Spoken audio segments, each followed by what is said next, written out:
Welcome back to skill brains future minds batch lecture number 8। आज के video में हम बात करेंगे एरेज के पार्ट 2 की स्ट्रिंग। यहाँ पे आज का हमारा बेसिकली टॉपिक होगा। पिछले वीडियो में हमने पढ़ा एरे की डेफिनेशन, उसके बाद एरे को डिक्लेयर कैसे करते हैं, इनपुट आउटपुट क्या होता है, मेमोरी एलोकेशन क्या होता है, इनिशियलाइजेशन क्या होता है और इंडेक्सिंग क्या कैसे स्टार्ट होती है, जीरो से स्टार्ट होती है एरेज एरे की। ठीक है, आज के वीडियो में पढ़ेंगे कि स्ट्रिंग क्या होता है। String basically collection of character होता है जो हम कंटिन्यूअस मेमोरी एलोकेशन में यानी कि एरे में हम स्टोर करते हैं और सेट ऑफ कैरेक्टर को हम उसको स्ट्रिंग नाम दे देते हैं। उसको उसका एक एग्जांपल है, कुछ इस प्रकार होता है, चार नेम सूरज, ऐसा कुछ हम स्टोर कर सकते हैं। हमें स्ट्रिंग की जरूरत क्यों पड़ी? स्ट्रिंग की जरूरत हमें इसलिए पड़ी कि इजी टेक्स्ट स्टोरेज होती है, इनपुट आउटपुट ऑपरेशन और डाटा हैंडलिंग में हमारी स्ट्रिंग काम आती है। जो भी हम टेक्स्ट रिलेटेड काम होता है, डाटा हैंडलिंग हो गई, इनपुट आउटपुट फंक्शन हो गया, कुछ भी अगर हमें करना है तो हमें स्ट्रिंग की जरूरत पड़ती है। और यहाँ पे कोई स्ट्रिंग को स्टोर करने के लिए बेसिकली कोई डाटा टाइप नहीं है सी में, इसलिए हम कैरेक्टर एरे को यूज करते हैं हमारे स्ट्रिंग को स्टोर करने के लिए। स्ट्रिंग को अगर कोई मुझे डाटा टाइप देना है तो मैं डाटा टाइप दूंगा उसे कैरेक्टर डाटा टाइप। सिंटैक्स कुछ इस प्रकार का होता है, कैरेक्टर डेटा टाइप हम स्टोर करते हैं, कैरेक्टर एरे होता है और स्ट्रिंग का जो है वो नाम देते हैं और साइज देते हैं स्क्वायर ब्रैकेट में। उसका कोई एग्जांपल दिया गया है, कैरेक्टर नेम साइज दी गई है 20। इतना आपको समझ में आ गया होगा तो हम आगे बढ़ते हैं,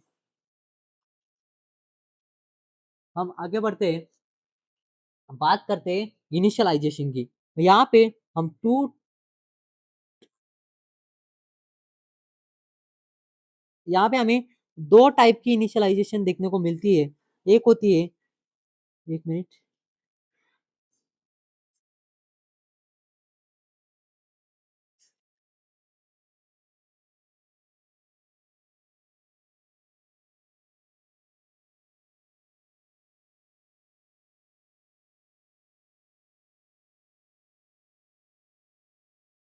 ओके। यहाँ पे हम बात करने वाले हैं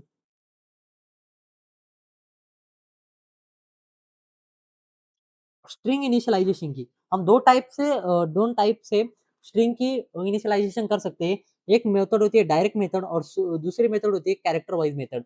डायरेक्ट मेथड में हम कैरेक्टर लिखते हैं, उसका नेम लिखते हैं और जो साइज होती है वो नल छोड़ते हैं, यानी कि साइज में कोई वैल्यू देते नहीं। जो हमारी स्ट्रिंग की लेंथ होगी वही उसकी वैल्यू हो जाएगी, साइज की वैल्यू। ठीक है, और डबल कोट में हमें जो स्ट्रिंग लिखनी है वो लिख देते हैं। मेथड 2, कैरेक्टर वाइज मेथड में क्या करते हैं हम, जैसे हम इंट अगर मैंने एरे बनाया इंट टाइप का तो 1, फिर जाके 2, फिर 3 और फिर ऐसा करली ब्रैकेट क्लोज कर देता था।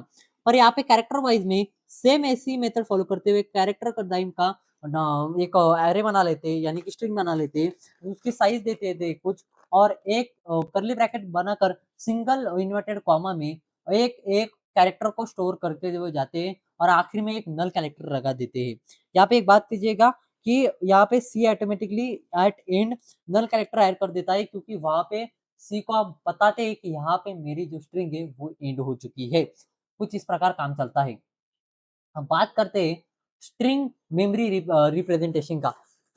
विजुअलाइज कीजिए कि हमने एक क्या किया, कैरेक्टर नाम का एरे बनाया यानी कि स्ट्रिंग बनाई और उसको ये जो है 3 कैरेक्टर का एक कैट नाम का वर्ड उस पर स्टोर कर दिया।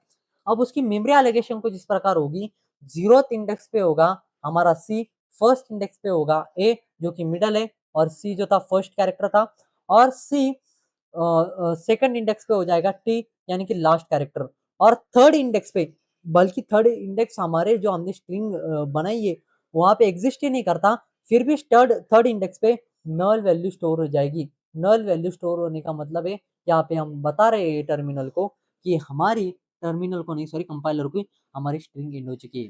ठीक है, इनपुट आउटपुट ऑफ स्ट्रिंग हम वैसे ही जैसे कैरेक्टर को इनपुट लेते थे वैसे ही इनपुट लेते हैं, और जैसे कैरेक्टर को आउटपुट करते थे वैसे ही कैरेक्टर को यहाँ पे स्ट्रिंग को आउटपुट करते हैं।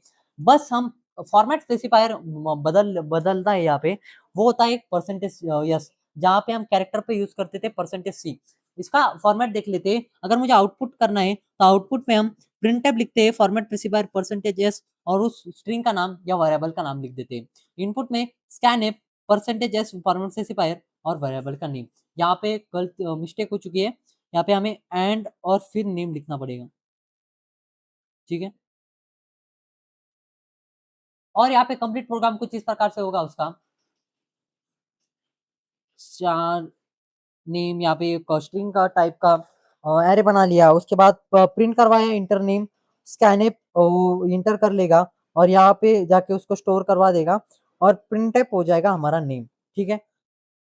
इसका आउटपुट कुछ इस प्रकार से होगा कि अगर यूजर इनपुट करता है सूरज, तो नेम इज इक्वल टू सूरज, कुछ इस प्रकार इसका आउटपुट हो जाएगा, ठीक है।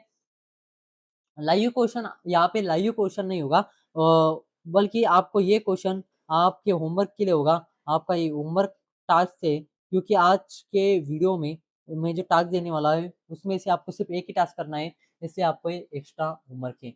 ये जो कॉमन स्ट्रिंग फंक्शन है, हम लेक्चर नंबर 14 इसके ऊपर स्पेशल लेक्चर आने वाला है, क्योंकि ये इसके साथ मैथ फंक्शन भी मैं आपको समझाने वाला हूँ। यहाँ पे जरा सी टीम कोऑर्डिनेशन की कमी हो चुकी थी, इसलिए ये स्लाइड एक्स्ट्रा ऐड हो चुकी है, माफ़ी चाहूँगा इसके लिए। और यहाँ पे भी वो सीधा यहाँ पे आते हैं कैरेक्टर वर्सेस स्ट्रिंग में। कैरेक्टर और स्ट्रिंग में बेसिकली डिफरेंस क्या है? देखिए, डेफिनेशन की अगर मैं बात करूँ, कैरेक्टर एक सिंगल कैरेक्टर, जो कैरेक्टर होता है वो एक सिंगल कैरेक्टर होता है, बल्कि स्ट्रिंग एक पूरी कलेक्शन होती है कैरेक्टर्स की। और वहीं पे मैं इसका नोटेशन है, अगर मैं चाहूँ तो मैं इसके सिंगल इन्वर्टेड कॉमा में स्टोर करूंगा और इसको डबल इन्वर्टेड कॉमा में। और एग्जांपल यहाँ पे ए और यहाँ पे एबीसीडी कुछ भी कॉम्बिनेशन ऑफ कैरेक्टर हो सकता है। उसके बाद स्टोरेज की अगर मैं बात करूँ, ये सिंगल बाइट लेता है और ये जो कैरेक्टर चार एरे का जो जितना भी ये होगा बाइट, उससे +1 बाइट लेगा, क्योंकि हमने लास्ट नल वैल्यू स्टोर करते हैं, वो नल वैल्यू की भी एक बाइट यहाँ पे गिनी जाती है, ठीक है। ओके, आगे बढ़ते हैं होमवर्क के ऊपर। होमवर्क पे मैं बताने वाला था आपको कि आपके जो आगे वाले नीचे वाले जो 3 टास्क है, आपको ये करनी नहीं है। यहाँ पे आपको ये 3 टास्क करनी नहीं है। ये आपका लेक्चर नंबर 14 पे होगा और ये आपको फर्स्ट टास्क करना है, जो आपका नाम आपको इनपुट लेना है, जो जो कि मैंने प्रोग्राम आपको बताया भी, और फिर उसका क्या करना है, आउटपुट बताना है, ठीक है। ओके, और अगर आपको ये नोट्स चाहिए तो इस नंबर पर मैसेज कीजिएगा व्हाट्सएप पर, तो आपको सीधा आपके फोन पर पूरे लेक्चर्स की नोट्स आ जाएंगे। आपको जिस भी लेक्चर के नोट्स चाहिए, और आपको आगे आने वाले लाइव लेक्चर्स की लिंक भी इसी नंबर पर आपको प्रोवाइड कर दी जाएगी। अगर आप मैसेज कर कर फ्यूचर माइंड्स ऐसा मैं हाय मैसेज कर कर फ्यूचर माइंड्स मैसेज कर देते हो इस नंबर पर, तो थैंक यू फॉर वॉचिंग। मिलते हैं lecture number 9 of future mind back by skill brains. Thank you.